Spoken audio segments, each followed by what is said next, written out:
آج ایک نہیں سینکڑوں مثالیں میرے سامنے آتی ہیں کہ بڑا نیک لوگ ہیں اور اپنی ذات میں نماز بھی پڑھتے ہیں، روزہ بھی رکھتے ہیں، حج بھی کرتے ہیں اور تبلیغ میں بھی وقت لگاتے ہیں، لیکن اولاد کی طرف دیکھو تو وہ دوسری طرف جا رہی ہے اور اس کو دین کا کوئی ہوش نہیں ہے، کوئی پتہ نہیں ہے۔ وجہ کیا ہے کہ جو ایک انسان کے ذمے اپنے اولاد کی تعلیم و تربیت کی جو ذمہ داری ہے اس کا احساس نہیں۔ وہی سوچتے ہیں کہ بھئی ہم نے تو اپنا کر لیا، اب یہ نئی نسل ہے، نئے بچے ہیں، نیا ماحول ہے، یہ دنیا کے معاملات کے اندر یہ جانے اور ان کا کام جانے، اس کی طرف توجہ نہیں ہوتی۔ نتیجہ یہ ہے کہ مثلاً آج کل اس بات کو بڑا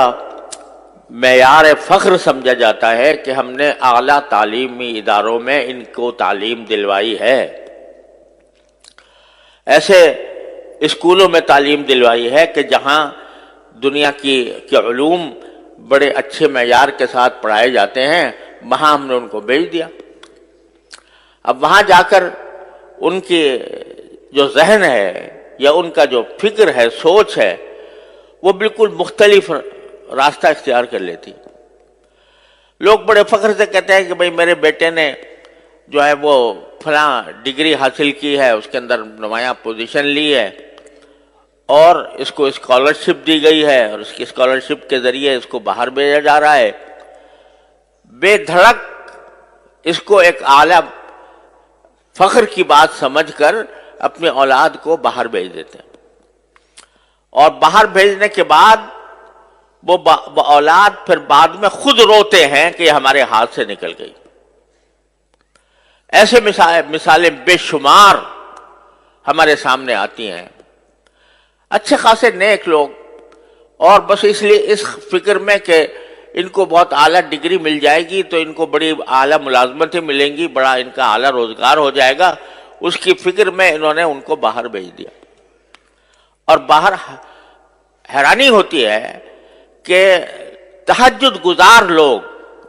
صرف لڑکوں کو نہیں، اپنی بیٹیوں کو تنہا بھیج دیتے ہیں دوسرے علاقے میں، دوسرے ممالک کے اندر، اور وہاں جا کر وہ بیٹی الگ رہتی ہے، تنہا رہتی ہے، تنہا تعلیم حاصل کرتی ہے، اور بعد میں پھر جب کہا جائے کہ بھئی یہ بیٹی کہاں گئی تو رونا روتے ہیں کہ جی اب کیا کریں، ہمارے ہاتھ سے نکل گئی، ہمارے اختیار سے باہر ہو گئی۔ ایسے بھی ہیں کہ جو کہیں باہر نہیں بھیجتے لیکن دنیا کے اندر رہتے ہوئے بھی یہ اس بات کی کبھی فکر نہیں ہوتی کہ اپنی اولاد کو کی تربیت کا کوئی اہتمام کریں۔ ایسے اسکولوں میں پڑھ رہی ہے اولاد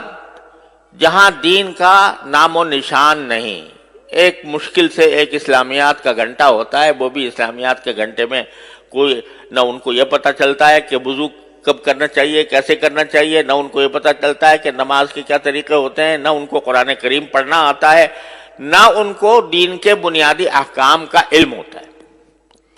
اس کی وجہ سے اولاد جو ہے وہ دین سے بالکل غافل ہو کے رہ جاتی ہے۔ اور آج کل تو سوشل میڈیا کا زمانہ ہے، تو ہر ایک کے ہاتھ میں بچے کے ہاتھ میں ٹیلی فون ہے، اور ٹیلی فون کے اندر جو کچھ خرافات اس کے اندر ہوتی ہے وہ خرافات سے میں ملوث ہوتا ہے، اور وہ ان خرافات کا مقتضا ہی یہ ہے کہ انسان آخرت کو بھول جائے اور دنیا کی فکر کرے، اس میں لگے ہوئے ہیں۔ تو میرے بھائیوں اور عزیزوں، یہ ہم کیا اس پر مطمئن ہو کے بیٹھ گئے کہ بھئی ہم تو نمازی ہیں، الحمدللہ ہم نمازوں کے اندر آتے ہیں، جماعت میں شامل ہوتے ہیں، جمعہ پڑھتے ہیں، اور ہم نمازوں کی ہمیں توفیق ہو جاتی ہے، لیکن اولاد کیسے کہاں جا رہی ہے اس کی طرف فکر نہیں۔ مجھے خود یاد ہے کہ ایک صاحب جو بڑے تہجد گزار تھے اور بڑے ذاکر شاگرد بزرگ، بزرگ آدمی اپنے ایک بیٹے کا تعارف کر رہے تھے. کہتے جی یہ میرا بیٹا ہے, اس نے دیکھو ماشاءاللہ اتنی ڈگریاں حاصل کی ہیں اور اس نے فلاں فلاں معاملات میں اس نے پوزیشنیں لی ہیں اور یہ بہت اعلیٰ ملازمت پر بھی لگ گیا ہے,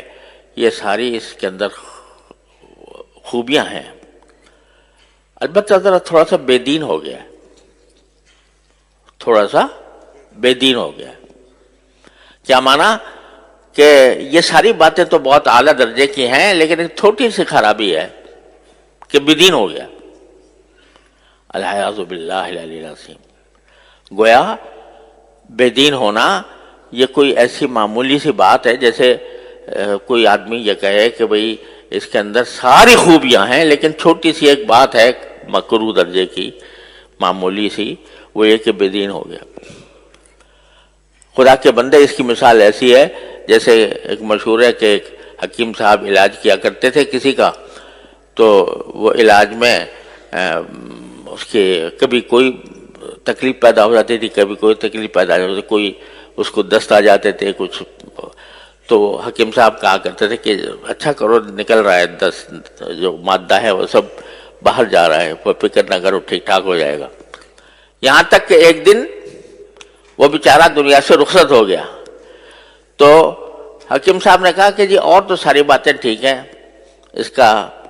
سارا نظام درست ہے, پیٹ بھی صحیح ہے, گردہ بھی صحیح ہے, بس ذرا سی روح نکل گئی ہے ذرا سی روح نکل گئی ہے. تو یہ اسی طرح کہہ رہے ہیں کہ بھائی بہت اعلیٰ اس نے مقامات حاصل کر لیے ہیں, ڈگریاں اس کو مل گئی ہیں, اعلیٰ ملازمتیں اس نے حاصل کر لی ہیں, بس ذرا سا بے دین ہو گیا. العیاذ باللہ العلی العظیم. یہاں تک نوبت پہنچ گئی ہے کہ اس کی طرف فکر ہی نہیں کہ دین کا کوئی, دین کی معلومات سے اگر وہ خالی ہے, دین پر عمل سے خالی ہے, تو گویا کوئی ایسی تشویشناک بات نہیں ہے چونکہ اس نے بڑے اعلیٰ منصب حاصل کر لیا. یہ بے فکری جو ہے, قرآن یہ کہتا ہے علیکم انفسکم, اپنا جائزہ لے کے دیکھو. تو اپنا جب جائزہ لوگے تو تمہارے ذمے جو فرائض عائد ہیں ان میں بہت بڑا فریضہ تمہاری اولاد کا ہے کہ تمہاری اولاد وہ صحیح راستے پر چلے, اور اگر وہ بے راہ ہوتی ہے, غلط راستے پر جاتی ہے, تو صرف یہ نہیں کہ اس کو پکڑا جائے گا, تمہاری بھی پکڑ ہوگی. بعض لوگ مثال یہ دیتے ہیں کہ بھئی کیا کریں, اولاد تو ہمارے قبضے میں ہے نہیں. حضرت نوح علیہ السلام کا بیٹا بھی کافر ہو گیا تھا, لہذا نوح علیہ السلام کا بیٹا اگر کافر ہو گیا تھا اس کی ذمہ داری حضرت نوح علیہ السلام پر تو نہیں آتی. تو ہم بھی اگر, ہمارا بیٹا بھی اگر, ہماری اولاد بھی اگر غلط راستے پر جا رہی ہے تو ہماری کیا پکڑ ہو. خوب سمجھ لو کہ نوح علیہ السلام کا بیٹا جو کافر ہو گیا تھا, کافر رہا, کافر مرا, وہ 950 سال نوح علیہ السلام نے اس کے لیے کوشش کی, 950 سال. پھر بے شک جب آدمی ساری کوشش کر کے عاجز ہو گیا تو پھر بے شک اللہ تعالیٰ کے ہاں اس کی معافی ہوگی. لیکن آپ نے کتنے دن صرف کیے, کتنا وقت آپ نے اس کام پر لگایا کہ اپنی اولاد کو صحیح راستے پر رکھیں. آپ نے اس کو تعلیم ایسی دلوائی جس میں دین کا کوئی نام و نشان نہیں. آپ نے اس کو ایسے علاقوں میں بھیجا کہ جہاں اس کو بے دین ہونا ہی تھا. خود اپنے عمل سے آپ نے یہ کام کیا, تو پھر آپ وہ مثال نہیں دے سکتے. ایک اور بعض اوقات یہ مغالطہ ہوتا ہے کہ بھئی ہم نے تو اولاد کو بہت سمجھایا لیکن کیا کریں, مانتی نہیں. تو قرآن نے اس آیت میں جو میں نے ابھی آپ کے سامنے پڑھی تھی اس کے اندر اس کا بھی جواب دیا. یہ فرمایا کہ تم اپنے آپ کو بھی آگ سے بچاؤ,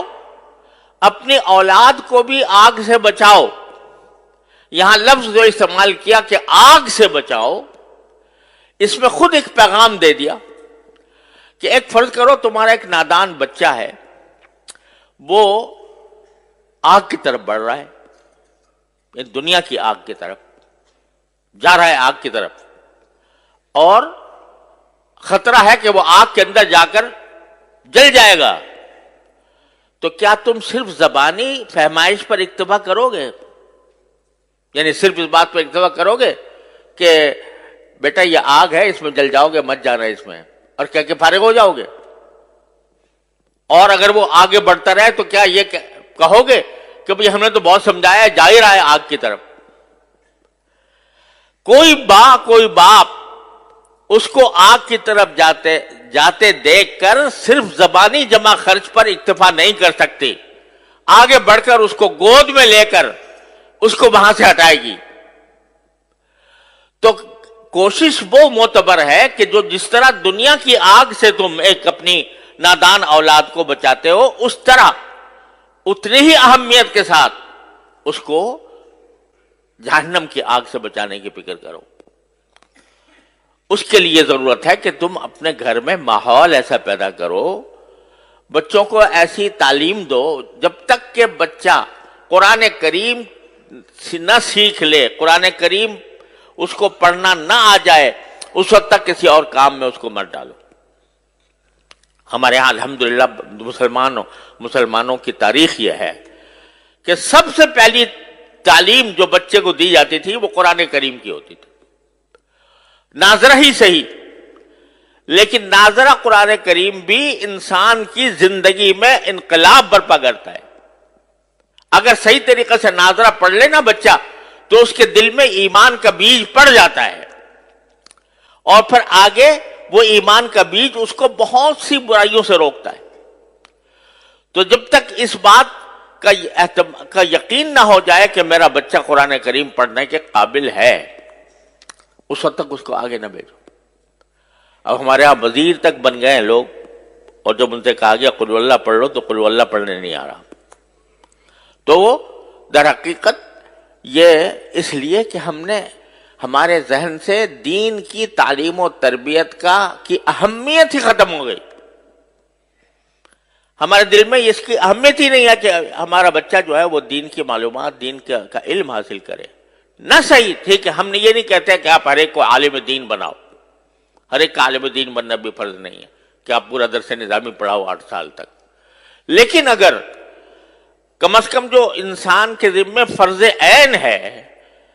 اس کا علم تو بچے کو ہر حال میں ہونا چاہیے،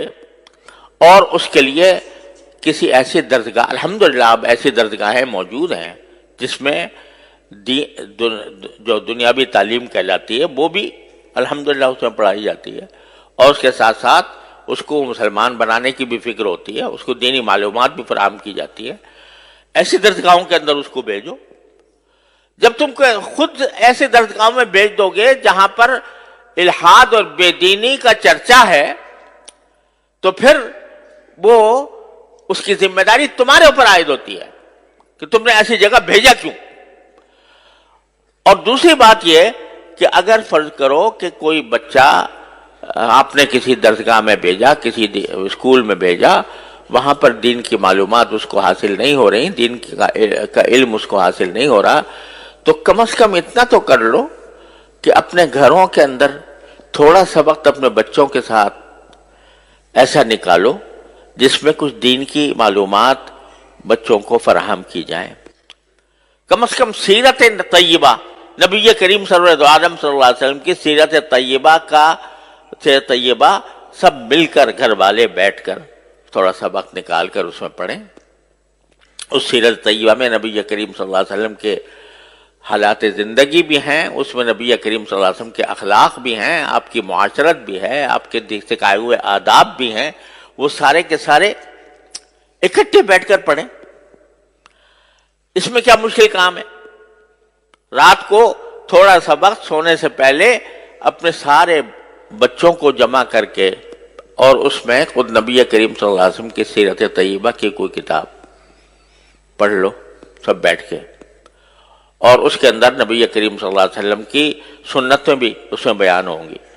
ایک کتاب ہے اسوہ رسول اکرم صلی اللہ علیہ وسلم، میرے شیخ حضرت عارفی قدس اللہ تعالیٰ سرہ کی کتاب ہے،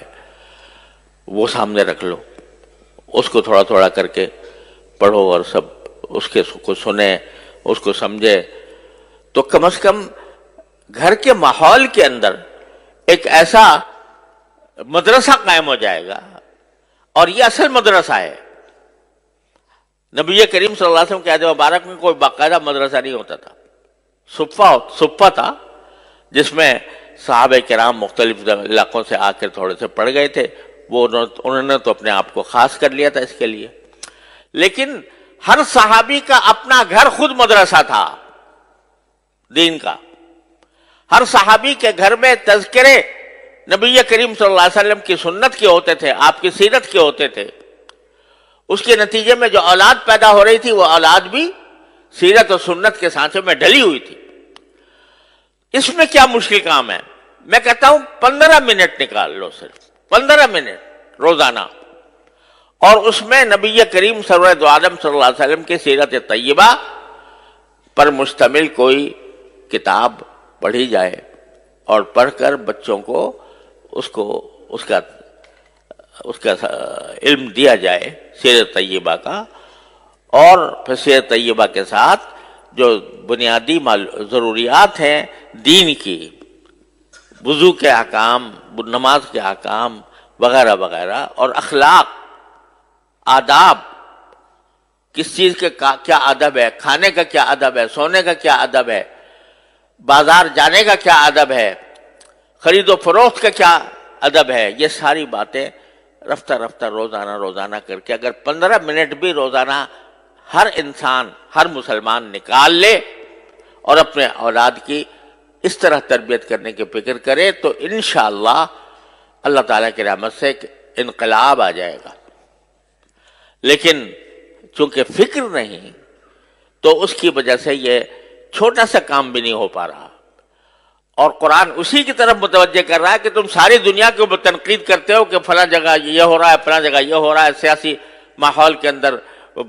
بے چینی ہے، اضطراب ہے، انتشار ہے، لڑائیاں ہیں، جھگڑے ہیں، تنازعات ہیں، ان سب کی شکایت تو کرتے ہو، لیکن خود اپنی طرف متوجہ ہو کر نہیں دیکھتے کہ تمہارے ہاں کیا کمی ہے۔ اگر تم فرض کرو کہ مکمل طور پر اسلامی احکام پر عمل کر رہے ہو، لیکن تمہاری اولاد اور تمہارے گھر والے دوسری طرف جا رہے ہیں، اس کی ذمہ داری بھی تمہارے اوپر عائد ہوتی ہے۔ اپنی فکر کرو، اور اس کا ایک آسان راستہ میں آپ حضرات کی خدمت میں عرض کر رہا ہوں کہ 15 منٹ نکال لو روزانہ رات کو، اور اپنے گھر والوں کو جمع کر کے اس میں سیرت طیبہ اور احکام شریعت کی کتاب حضرت حکیم محمد مولانا تھانوی رحمۃ اللہ علیہ کی حیات المسلمین ہے مثلا، وہ پڑھ کے، بہت آسان کتاب ہے، آسانی کے ساتھ پڑھی جا سکتی ہے، وہ پڑھ کے سب کے سامنے پڑھی جائے تو انشاءاللہ اس سے ایک ماحول پیدا ہوگا اور اصلاح کی طرف ایک پیش قدمی ہوگی۔ اللہ تبارک و تعالیٰ اپنے فضل و کرم سے ہم سب کو اس کی توفیق عطا فرمائے۔ وآخر دعوانا الحمدللہ رب العالمین۔